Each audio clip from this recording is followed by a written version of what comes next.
This early morning, like she always did, Madison went on her daily run with Lego.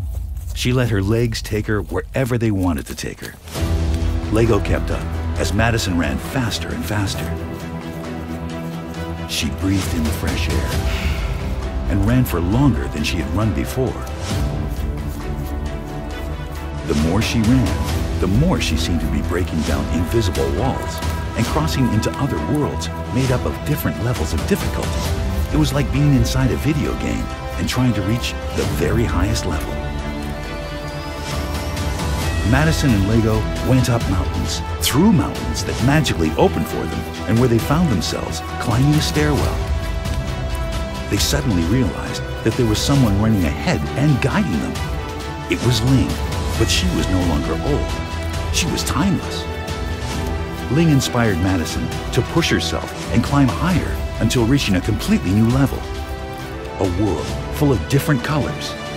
And then Ling was suddenly no longer there. For Madison, it was as if she had pulled aside an invisible curtain and entered a colorful film of a totally different world from the black and white one she'd left. Maybe she had, and she was starring in this Technicolor film.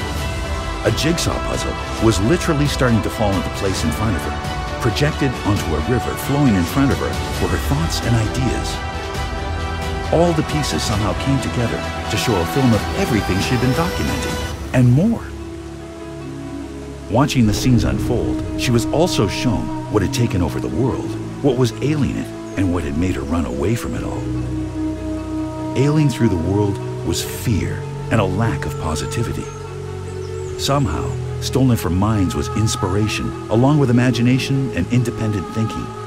The magic of music had been allowed to disappear. Music was the glue that held everything together. The world had forgotten this. She was reminded of all this art. She didn't know what she had forgotten. She was now discovering and rediscovering. To everything she had been filming, there was a musical soundtrack. It was her music, combined with that of her neighbors, the music she remembered hearing in the village. By now, Madison had decided not to ask questions about anything. Instead, she just let whatever it was to take her to wherever was going next. There was an honesty to everything, and this gave her a sense of purpose.